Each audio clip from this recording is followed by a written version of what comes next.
उमरैन साहब, उमरैन रहमानी साहब, secretary all India Muslim personal law board, इस जलसे के कन्वीनर रफ़ीउद्दीन अशरफी साहब, शहनशीन तशरीफ़ फरमा मौलाना महफूज़ुर रहमान साहब, आज के इस जलसे के एहतजाजी जलसे के तमाम अराकीन, इस्तक़बाला कमेटी के अराकीन, मोअज़्ज़िज़ हाज़रीन इकराम,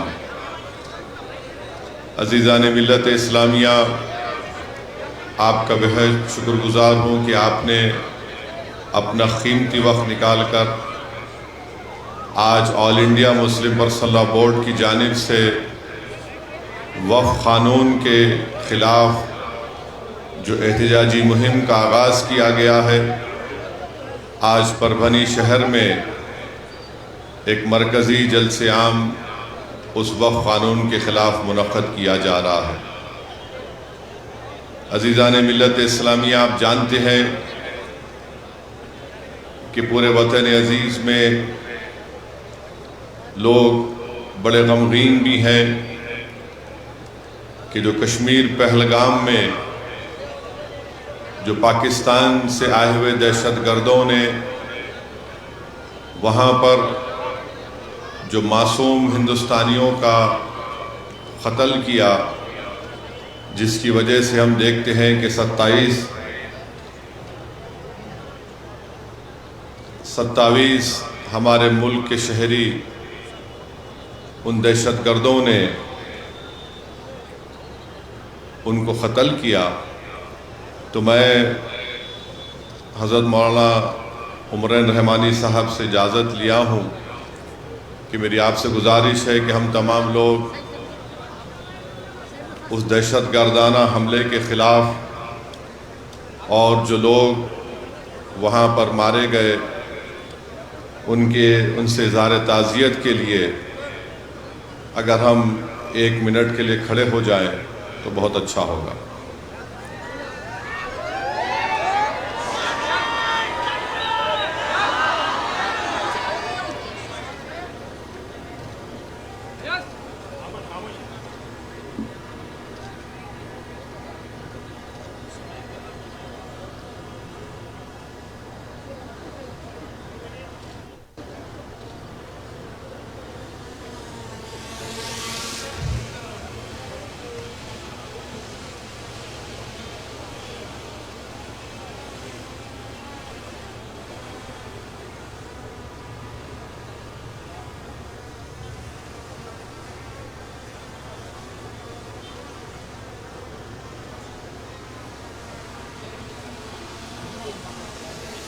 शुक्रिया बहुत बहुत। अज़ीज़ान मिल्लत,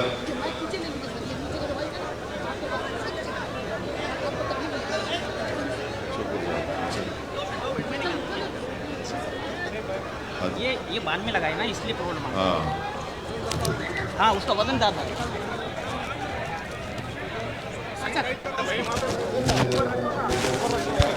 हमारा को ऊपर स्टेज पर तो दोनों पिछले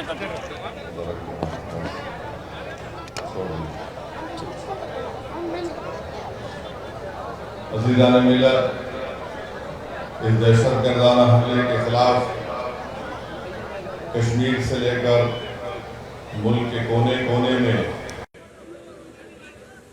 हर शख्स ने अपने तरीके से उसकी मज़म्मत की और अपने तरीके से इज़हार ताज़ियत भी पेश किया। कश्मीर की जामा मस्जिद में मीर वारिस ने, हज़रत मौलाना मीर वारिस ने भी जुमे के खुतबे से पहले मस्जिद के अंदर उस दहशतगर्दाना हमले के खिलाफ इज़हार ताज़ियत को पेश किया। मैं ये बात यहाँ पर ये रखना जरूरी समझता हूँ कि हम ये देख रहे हैं, बल्कि बरसों से देख रहे हैं कि पाकिस्तान से ट्रेंड याफ्ता दहशतगर्द हमारे वतन अजीज में आकर यहाँ पर दहशतगर्दी करते हैं और कई मासूम लोग अपनी जानें उसमें गंवा चुके हैं। पुलवामा हमने देखा, उरी हमने देखा, पठानकोट हमने देखा। पिछले साल जुलाई में वैष्णो देवी के करीब एक मुकाम पर 7 टूरिस्ट सैयाह को मार दिया गया। ये बड़ा ही अफसोसनाक वाकया है कि दहशतगर्द आकर खवातीन और बच्चों को अलग करते हैं, मर्द लोगों को अलग करते हैं, उनसे उनका मजहब पूछकर, और अगर वो मुसलमान नहीं है तो उनको गोली मार दिए। यहाँ पर उलमा इकराम तशरीफ फरमा है, वो मुझसे बेहतर और मुझसे मौसर तरीके से आपको समझा सकेंगे कि दीन इस्लाम में कितना बड़ा गुनाह है किसी को कत्ल करना, मगर इस तरह से हरकत करना और फिर गोली मारकर उनकी तस्वीर निकालना, सेल्फी निकालना, यकीनन ये लोग इंसान कहलाने के लायक नहीं है।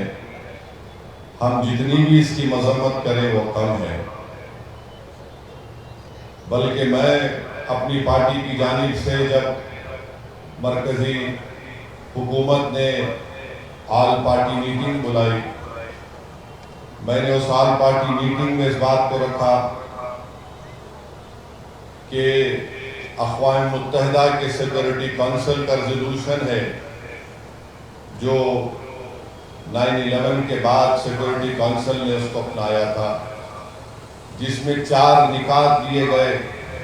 तमाम ममालिक से कहा गया कि दहशतगर्दों को पनाह नहीं देंगे, उनको पैसों से मदद नहीं करेंगे, उनकी ट्रेनिंग नहीं करेंगे। मगर बरसों से पाकिस्तान अपने मुल्क में दहशतगर्दों को ट्रेनिंग देता है भारत के खिलाफ। फिर अक़वाम मुत्तहिदा का आर्टिकल 51 है जो इस बात की इजाज़त देता है किसी एक मुल्क को वो सेल्फ डिफेंस में अपने मुल्क के तहफ़्फ़ुज़ के लिए दूसरे मुल्क पर वो अपनी मिलिट्री कार्रवाई कर सके। मैंने उसका भी हवाला दिया। और ये आर्टिकल 51 सिर्फ मुल्क के खिलाफ नहीं बल्कि जिस मुल्क उस अपने मुल्क में दहशतगर्दों को पनाह देता है, जिसको अंग्रेजी में नॉन स्टेट एक्टर कहते हैं, ये एलईटी पाकिस्तान की हुकूमत की ISI की एक नाजायज औलाद है। और फिर आप ये भी जानते हैं कि हमारे भारत के संविधान में आर्टिकल 355 है जो इस बात को कहता है कि मरकजी हुकूमत की जिम्मेदारी है कि किसी रियासत में अगर बाहर से हमला होता तो उसको रोके। और बैनुल-अक़वामी कानून हमको इस बात की इजाज़त देता है कि हम पाकिस्तान की एयरफोर्स, पाकिस्तान की नेवी का ब्लॉकेट करें, और करना भी चाहिए। हमको इस बात की इजाज़त देता है कि हम इंटरनेट का उनका उसको जैम करें, हैकिंग कराएं हमारे एथिकल हैकर्स के साथ जो इस मुल्क में बड़े पैमाने पर हैं। मैं मरकजी हुकूमत से इस बात का मुतालबा करता हूँ, भारत के वजीर आज़म से, कि वो फाइनेंशियल एक्शन टास्क फोर्स है जिसको FATF कहते हैं, हुकूमत की जिम्मेदारी है कि पाकिस्तान को ग्रे लिस्ट में डाले FATF की, और इसी तरीके से उनको माशी तौर पर पाकिस्तान को हम कमज़ोर करना बहुत ज़रूरी है।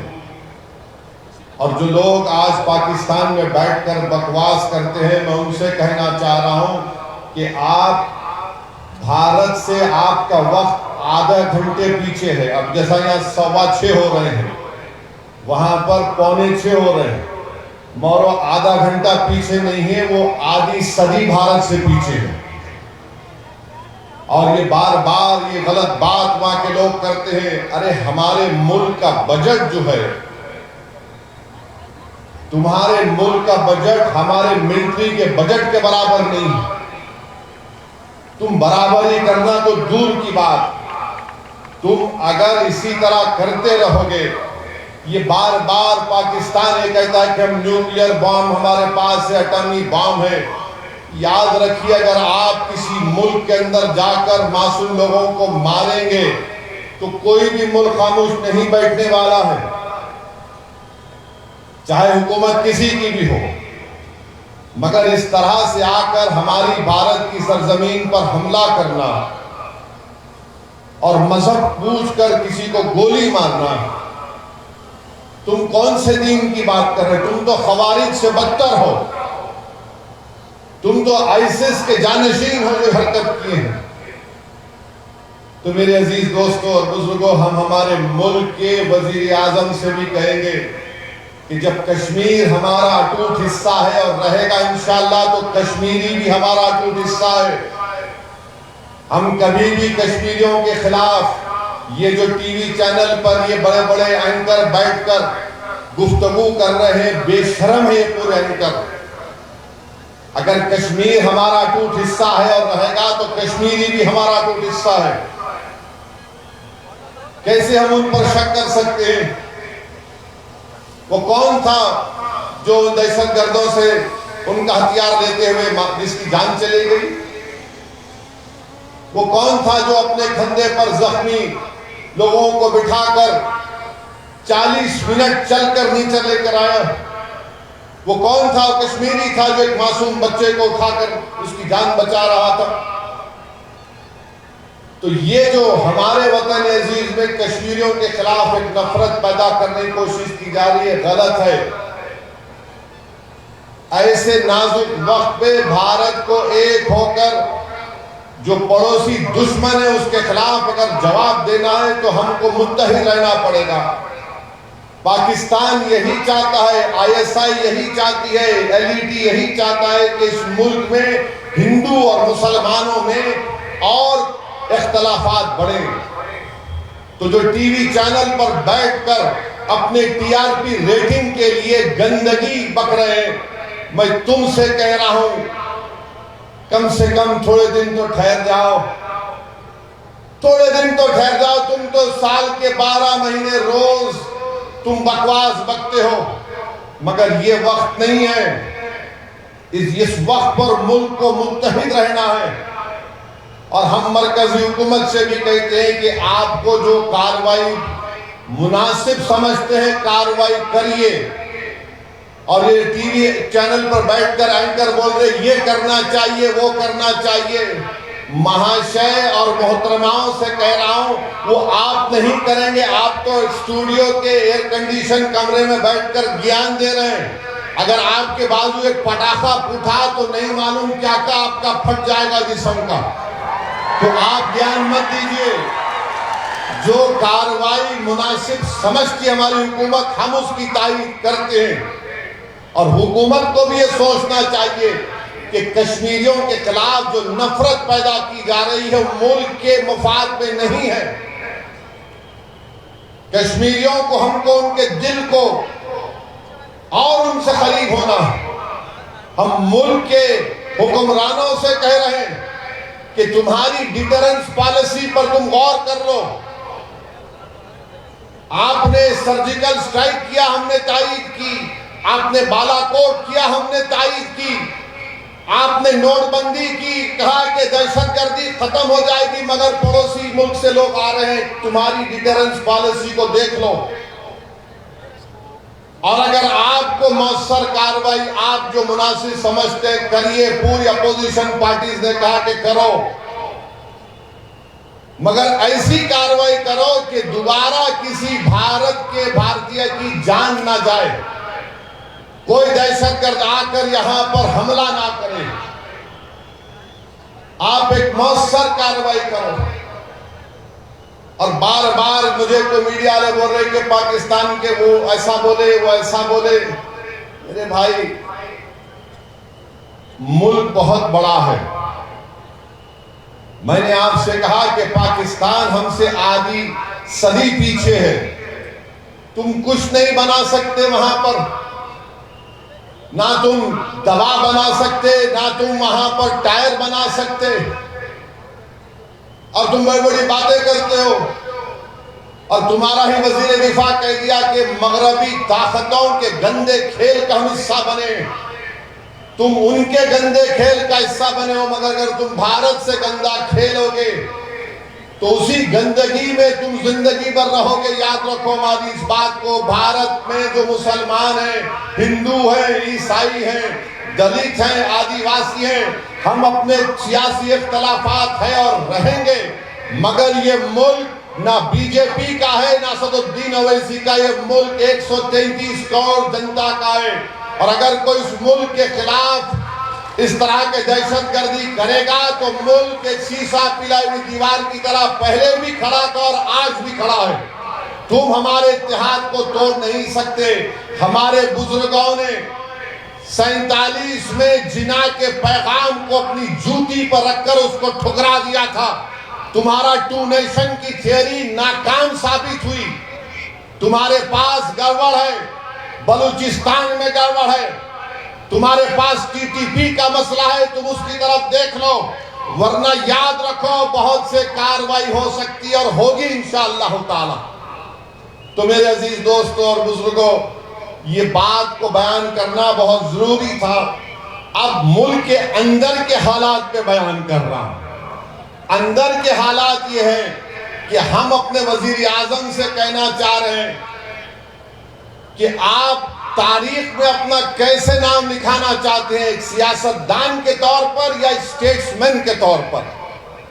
अगर मोदी स्टेट्समैन के तौर पर इस दुनिया में, इस मुल्क की सियासत में नाम अपना लिखवाना चाहते हैं तो नरेंद्र मोदी को, अगर मौर्य को उनको सिर्फ सियासतदान के तौर पर ना लिख दे बल्कि स्टेट्समैन के तौर पर लिखे, तो हम नरेंद्र मोदी से कहना चाह रहे हैं कि आपको वक्फ का कानून वापस लेना पड़ेगा। अगर आप नहीं लेंगे तो आप स्टेट्समैन नहीं, सिर्फ एक पॉलिटिशियन कहलाएंगे आप। इसलिए कि ये ऐसा कानून है, नारा लगाएंगे और आखिर में लगाएंगे।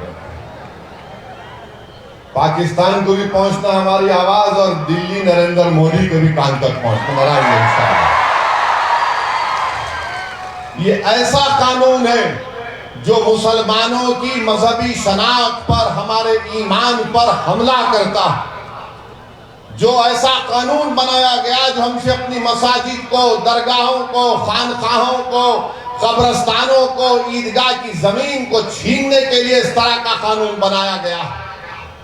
हम इस तरह के कानून को मुस्तरद कर चुके हैं। मैंने आप तमाम की तरफ से भारत की पार्लियामेंट में बीजेपी के 300 एमपियों के सामने कहा कि ये काला कानून है, मैं इस काले कानून को फाड़ता हूं, हम इसको मुस्तरद करते हैं। और काला कानून इसलिए है कि नरेंद्र मोदी ने कानून इसलिए बनाया ताकि मुंबई में जो भारत का सबसे दौलतमंद आदमी है, जिसने एक यतीम खाने पर, जो वक्फ है, आगा खानी यतीम खाने पर इस दुनिया के दौलतमंद आदमी ने अपना महल वहां पर तामीर कराया। उनका मुकदमा सुप्रीम कोर्ट में चल रहा है। तो नरेंद्र मोदी ने अपने यार को फायदा पहुंचाने के लिए इस कानून में सेक्शन 2C को ला लिया और कहा कि कानून बनने से पहले जो ट्रस्ट होगा और इस कानून के बाद जो ट्रस्ट होगा वो वक्फ नहीं होगा, क्योंकि उस दौलतमंद आदमी ने, आगा खानी, वक्फ ट्रस्ट से जमीन को 22 करोड़ में खरीदा।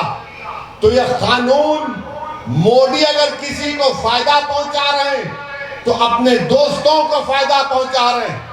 मैं महाराष्ट्र के मुख्यमंत्री जो ज्यादा ही मोहब्बत करते हैं असदुद्दीन ओवैसी से, मैं उनसे पूछना चाह रहा हूं, क्या तुम उस दौलतमंद आदमी की बिल्डिंग को हासिल करोगे जो हमारी सफों में मीर जाफर, मीर सादिक और अबू जहल और अबू लहब के जानशीन हैं? मैं तुमसे पूछ रहा हूं, क्या तुम जाकर उस बिल्डिंग को हासिल करोगे जो यतीम खाने पर बनाई गई है? मगर कानून ऐसा बना दिया गया कि जैसे ही सुप्रीम कोर्ट ने अपना फैसला सुनाया, वो शख्स सेक्शन 2C के तहत उस यतीम खाने का मुकम्मल मालिक बन गया और हम उस जायदाद को खो दिए। ये कानून बनाया गया। ये बार बार बीजेपी के लोग बोलते हैं नहीं नहीं कब्जे हो गए। बीजेपी का एक पैम्फलेट बुकलेट निकाला गया, पढ़िए आप, जिसमें बीजेपी कह रही है कि 70% वक्फ की जायदादों पर कब्जा हो गया। चलिए, जब कब्जा हो गया तो आप लिमिटेशन का कानून क्यों इस्तेमाल कर रहे हैं? जो 12 साल से अल्लाह जिस चीज का मालिक है वहां पर काबिज है, तो मोदी कह रहे हैं कि तू आज से मालिक बन गया। तो 70% जायदादों का मालिक आप लैंड ग्रैबरों को, काबिजीन को बना रहे हैं। तो वक्त के मुफाद में क्या हो रहा है बताइए आप। आपने क्यों कह दिया कि वही वक्फ कर सकता है जो 5 साल के लिए मुसलमान रहेगा? किसकी मां जनी जो मुझसे आके पूछेगा तो मुसलमान है या नहीं है? मैं all India Muslim personal board के इस मुबारक प्लेटफॉर्म से कह रहा हूं, अगर गुनाहगार मुसलमान भी होगा तो फख्र से कहेगा कि हाँ मैं गुनाहगार हूं, मगर मैं अल्लाह उसके रसूल को मानने वाला हूं। तुम कौन होते हैं मुझसे आकर पूछने वाले? 5 साल दिखाना पड़ेगा। क्या तुम दिखाओगे तुम 5 साल अपने मजहब पर चल रहे नहीं चल रहे? ये कानून में जो प्रोविजन बनाया गया 5 साल का, ये सिर्फ इस्लाम को कबूल करने वालों के लिए नहीं है। अगर आप में से कल कोई जायदाद वक्फ को देना चाहता है तो कलेक्टर साहब बोलेंगे तुम 5 साल से इस्लाम पे चल रहे नहीं चल रहे। अब ये और बात है कि कलेक्टर साहब को दीन इस्लाम के अहकामात के बारे में कुछ नहीं मालूम होगा। क्या कलेक्टर साहब ये तय करेंगे कि दाढ़ी मोदी के बराबर होनी चाहिए या ओवैसी के बराबर होनी चाहिए कि प्रैक्टिसिंग मुसलमान है? अच्छा, अगर कोई हमारी बेटी या हमारी बहन या हमारी कोई खातून देना चाह रही तो कौन डिसाइड करेगा? कौन जाकर देखेगा क्या वो पर्दा नशीन है या वो हिजाब पहनती है नहीं पहनती है? तुम कौन हो भाई? अच्छा, अगर किसी को पकड़कर पीट दिए, ये राक्षस हैं जो पकड़कर पीटते हैं और उससे कहेंगे कि तू JSR का नारा लगा दे, अगर वो लगा दिया तो वो प्रैक्टिसिंग है या नहीं? ये कानून क्यों बनाया गया? इसलिए कि हुकूमत तय करेगी कि आप इस्लाम पर है या नहीं। हुकूमत का क्या काम? ये तो आइन के इक्वालिटी के सेक्शन के खिलाफ है, आर्टिकल 14 के खिलाफ है, आर्टिकल 15 के खिलाफ है, आर्टिकल 25 के खिलाफ है, आर्टिकल 26 के खिलाफ है। एक मुसलमान किसी दूसरे धर्म को अपनी जायदाद दे सकता है, मगर दूसरा धर्म का आदमी मुसलमान को नहीं दे सकता। और मुसलमान अगर 5 साल तक किसी को दे सकता है, मगर 5 साल के बाद अगर मोदी जी बोलेंगे हाँ तुमने मेरी चाय पी, मैं तुमको मुसलमान बोलता हूं, तो जब दे सकते आप बताइए कैसा कानून है ये? सेक्शन 3D बना दिए। जितने आसार खदीमा के तहत मसाजिद हैं, दरगाहें हैं, खानखाएं हैं, इमाम बाड़े हैं, कानून ये कह रहा है कि वक्फ नहीं है वो, तो क्या आप छीन नहीं रहे? आप तो छीन रहे। ASI कब आया? ASI 110 साल पहले आया होगा। मस्जिद कब थी? दरगाह कब थी? खानकाह कब थी? इमाम बाड़े कब थे? 300 साल 200 साल से। सेक्शन आप लगा दिए कि उसको कागज दिखाना पड़ेगा, मिल्कियत का कागज दिखाना पड़ेगा। अगर कागज नहीं है तो आपको बोलना पड़ेगा कौन उसको बनाया था। 300 साल पहले 200 साल पहले कौन बनाया कैसे मालूम? मोदी जी, अगर हमको इल्मे जफर आ जाता तो हम पूछ के बोलते रूहों से आप बनाए थे क्या, बोलो हमारे को। अब नहीं मालूम, उमरैन साहब को आता होगा इल्मे जफर, मैं तो गुनाहगार आदमी हूं। कौन बोलेगा बताइए? आप हर चीज को छीनना चाहते हैं। आपने कानून बना दिया कि अगर गवर्नमेंट की प्रॉपर्टी में और वक्फ की प्रॉपर्टी में झगड़ा होगा तो डेजिग्नेटेड ऑफिसर तय करेगा।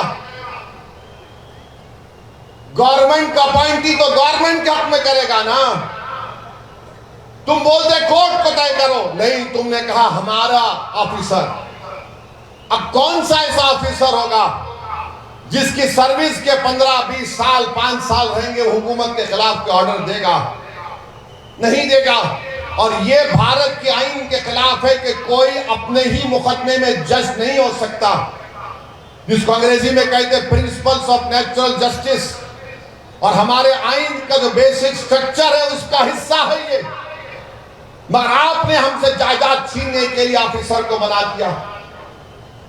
आपने क्या क्या, मैं तो ये जो टीवी चैनल पर जाकर ये जो छिछोरे बैठते हैं, ये जो जोकर बैठते हैं, एक ट्रैवल एजेंट है, उन्हें इमाम एसोसिएशन का जिम्मेदार, एक फुला है, उन्हें बैठता, कभी कोई इनसे पूछता नहीं कि इसमें 44 अमेंडमेंट का एक सेक्शन बताओ जिससे वक्फ को फायदा होगा। कुछ नहीं मालूम, पूरे के पूरे थम्स अप है। एक हमारा प्रधान है जिसकी डिग्री नहीं है मगर इनके पास तो कागज भी नहीं है, कुछ नहीं है इनके पास, वो भी नहीं है, वो भी नहीं है। जिसको पढ़ना लिखना नहीं आता वो पढ़े लिखों से ज्यादा ज़हीन होता, उन्हें बोलता मेरी जमीन कागज पढ़ो। और ये बैठकर ये जो आज बीजेपी की तारीफ कर रहे हैं, याद रखो ये वक्फ की जायदाद का मालिक अल्लाह है, अल्लाह रहेगा। ये तुम्हारी अम्मा के महर में नहीं आया है, सो याद रखो। कभी कभी ऐसा लगता है कि माफ करना मौलाना कह रहा है, इनके लुत्फे में फर्क दिखता मुझे। कहां क्या क्या बके जाते हैं। अरे छीन रहे हैं हमारी जायदाद को, मस्जिदों को छीन रहे हैं। अगर वो सेक्शन 3C सेक्शन 3D रहेगा तो फिर ज्ञानवापी की मस्जिद वक्फ नहीं रहेगी। हम मुकदमा लड़ रहे हैं ज्ञानवापी का, मथुरा का मुकदमा लड़ रहे हैं, वो नहीं रहेगा, 3D वक्फ ही नहीं रहेगा।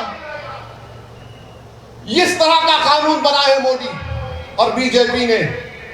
और सब लोग बोल रहे हैं ऐसा हो जाएगा, पूरा हो जाएगा, ये हो जाएगा, वो काम हो जाएगा। आप बीजेपी के लीडरों से सुनो, नहीं नहीं अब तो बस गरीब मुसलमानों का कल्याण ही कल्याण है। हैदराबाद में, मेरे हैदराबाद के हल्के में एक इलाका है फतेह दरवाजा कहते हैं, वहां पर एक शख्स ने अखबार में इश्तिहार दिया जिसके सर पे बाल नहीं है, गंजे नहीं है, फुला तारीख को आ जाओ, मैं दवा लगा तो बाल उग जाएंगे। 100 लोग चले गए वहां पे। अरे होगा भाई, सबको लगाया उन्हें। उसके बाद उनके सर पर लाल लाल निशान पड़ गए, उसके पीछे पड़ गए। तो क्या बोला?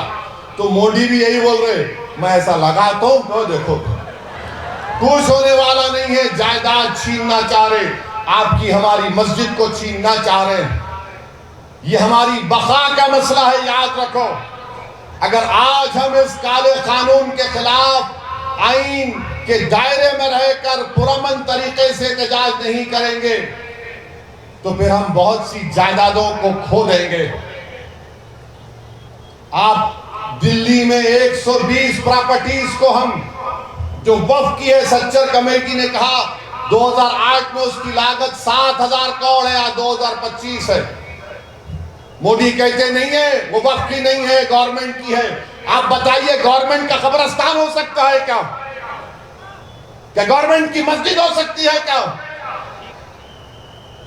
पार्लियामेंट के सामने की मस्जिद को मोदी कहते हैं वो मस्जिद मेरी है, हुकूमत की है। उस मस्जिद का इमाम कौन है जिसको दिल्ली वक्फ बोर्ड ने तकर्रुर किया, जो रामपुर के MP है।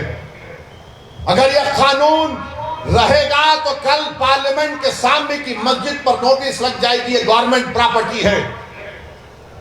मेरे अजीज दोस्तों और बुजुर्गों, मैं पूरी जिम्मेदारी के साथ आपसे कह रहा हूं, जज्बात में लाने के लिए नहीं कह रहा हूं, बल्कि आपको पैगाम देने के लिए, आप में शऊर को बेदार करने के लिए वक्फ बोर्ड अब सिर्फ एक पोस्ट ऑफिस बन के रह गया है।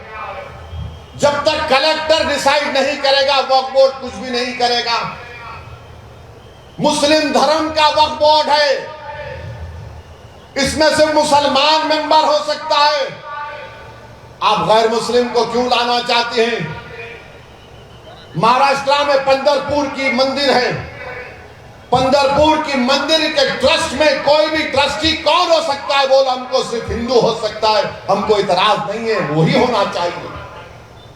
मगर आप पंढरपुर की मंदिर में सिर्फ हिंदू हो सकता है तो मुसलमान के वक्फ बोर्ड में गैर मुस्लिम कैसे हो सकता है? कैसे हो सकता है हमको बताओ आप। तो बोलते मोदी नहीं नहीं एडमिनिस्ट्रेशन में। अरे पंढरपुर का ट्रस्टी तो एक बीजेपी के राज्यसभा के एमपी है ना, वो भी तो एडमिनिस्ट्रेशन ही कर रहे। वहां पर अच्छा तो यहां पर खराब कैसे बताओ। बिहार का हमारे हिंदू धर्म का बोर्ड सिर्फ कहता है कि हिंदू मेंबर होगा, ना सिख होगा, ना जैन होगा, ना बौद्ध होगा। उत्तर प्रदेश में आप देख लीजिए, काशी विश्वनाथ बोर्ड सिर्फ हिंदू होगा, गवर्नमेंट का कमिश्नर हिंदू होगा। अगर हिंदू धर्म छोड़ेगा तो मेंबर नहीं रहेगा। तिरुपति आंध्र प्रदेश में सिर्फ हिंदू धर्म के लोग मेंबर रहेंगे। कितनी मिसालें दूं आपको। हमारे सिखों का सिख गुरुद्वारा प्रबंधक कमेटी है, सिर्फ वही सिख हो सकता है जो मेंबर होगा। मगर आप हमारे मामले में क्यों मुदाखलत कर रहे हैं? क्यों कर रहे हैं बताता हूं आपको। 2 गैर मुस्लिम तो एक गैर मुस्लिम चेयरमैन भी बन सकता है, 2 मिनिमम है, 8 भी हो सकते, 7 भी हो सकते। क्यों हो सकते?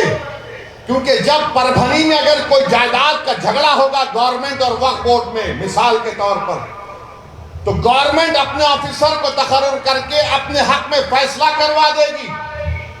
कलेक्टर को ऑर्डर होगा म्यूटेशन करो, और वक्फ बोर्ड में तो पूरे मोदी जी के चाय पीकर बैठने वाले हैं, वो सब खामोश बैठ जाएंगे, उसके खिलाफ कोई आवाज नहीं उठाएगा। हाँ ये वक्फ की प्रॉपर्टी नहीं थी।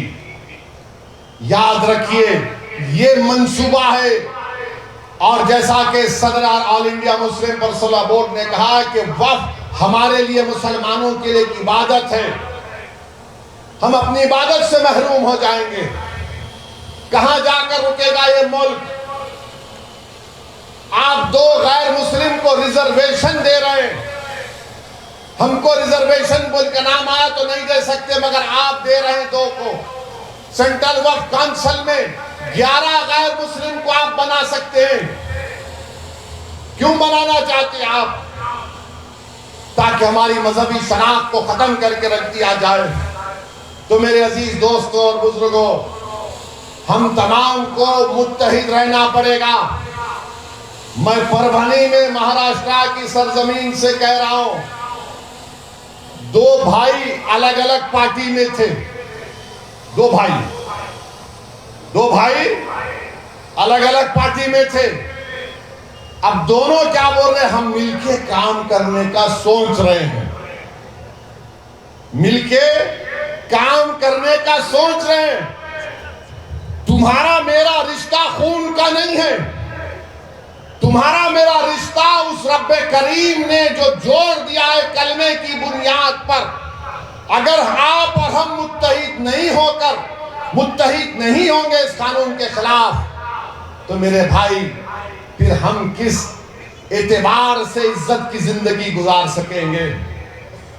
जब 2 भाई दूसरी पार्टियों में हैं, खून भी एक है, वो कह रहे हैं कि मोदी से मुकाबला करना है, महाराष्ट्र को बचाना है, तो हम एक हो सकते। मैं तुमसे कह रहा हूं, अल्लाह जिस चीज का मालिक है, तुमको मुझसे ना इत्तेफाकी है, तुम मुझे पसंद नहीं करते, कोई बात नहीं। ये काज बड़ा है, ये लड़ाई बड़ी है, वक्फ का मामला है जिसका मालिक अल्लाह है, और मस्जिद अल्लाह का घर है। तो मेरे अजीज दोस्तों और बुजुर्गों, मुत्तहिद रहिए, अपने इत्तेहाद को मजबूत करिए, अपने मसलक पर चलिए जरूर, चाहे आप देवबंदी हो, बरेलवी हो, अहले हदीस हो, शिया हो, बोरी हो, मगर याद रखिए जिस चीज का मालिक अल्लाह है, ये हमारे मसलक का मसला नहीं है, ये मिल्लत का मसला है। ये मसलक का मसला नहीं है, ये अल्लाह की जायदाद को बचाने का मसला है। तो आपको और हमको अपने छोटे छोटे इख्तलाफात को बालाए ताक रखकर हमको उठना है, और हम उठ चुके हैं। हम भारत के वजीर आजम से भी कह रहे हैं कि आप इस कानून को वापस लेना पड़ेगा। हम जिद्दोजहद करते रहेंगे। जिस तरह हमारे किसान भाइयों ने अपनी इत्तेहाद की ताकत पर नरेंद्र मोदी की हुकूमत को उस काले कानून को वापस लेना पड़ा, इंशाअल्लाह ताला मुझे यकीन है कि अल्लाह सुब्हानाहु ताला फजल और करम करेगा और अल्लाह हमको कामयाब और कामरान करेगा, और ये कानून को हुकूमत वक्त को वापस लेना पड़ेगा इंशाअल्लाह ताला। और मैं कह रहा हूं अजीत दादा पवार से, ड्रामेबाजी बंद करो अजीत पवार। तुम्हारे पोस्टर देखा परभनी में मैं आते आते, मुंह ही नहीं खोल रहे। अरे चचा के खिलाफ इतना बोले, अब तो बोलो। नीतीश कुमार, याद रखो नीतीश कुमार, भारत का मुसलमान और भारत के हमारे वो हिंदू भाई जो बड़ी तादाद में सेकुलर हैं, भारत के हमारे दलित भाई, आदिवासी भाई, नीतीश कुमार को कभी माफ नहीं करेंगे।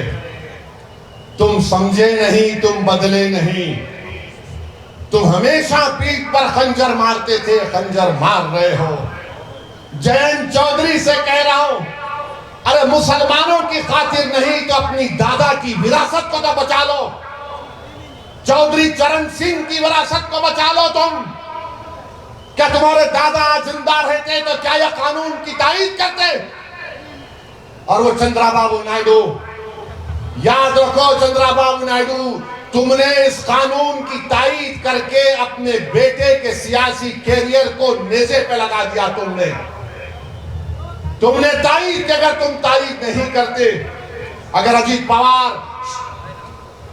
नीतीश कुमार, चंद्राबाबू नायडू, जयंत चौधरी और चिराग पासवान, रामविलास पासवान के बेटे क्या कर रहे हैं लोग, याद रखो नुकसान आपका होगा। इस मुल्क में इख्तिदार किसी के पास हमेशा नहीं रहेगा। इख्तिदार अल्लाह की तरफ से दिया जाता है, लिया भी जाता है। तो मेरे अजीज दोस्तों और बुजुर्गों, मेरी आप तमाम से गुजारिश है कि मुत्तहिद रहिए। और 30 तारीख को बत्ती गुल, 30 तारीख के दिन बत्ती गुल का प्रोग्राम है। लाइट बंद करेंगे ना मेरे भाई, लाइट बंद करेंगे ना। 10 मिनट के लिए लाइट बंद करना है, और ये सोच के बंद करना है कि मैं 10 मिनट के लिए बंद कर रहा हूं, जो इसकी तारीफ करे हमेशा के लिए उनकी लाइट बंद। और होगी इंशाअल्लाह ताला। कि आप तमाम मुस्लिम पर्सनल लॉ बोर्ड के एहतजाजी प्रोग्राम की तारीफ करते हैं, तो नारा लगाइए मेरे साथ।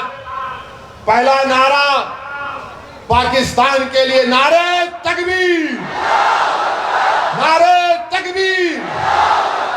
अब दूसरा नारा हमारे वजीर आजम के कानों तक पहुंच जाए, ताकि वो स्टेट्समैन बने, पॉलिटिशियन ना बने। नारे तकबीर, नहीं दम नहीं है। नारे तकबीर, नारे तकबीर। भारत, भारत। अस्सलाम वालेकुम।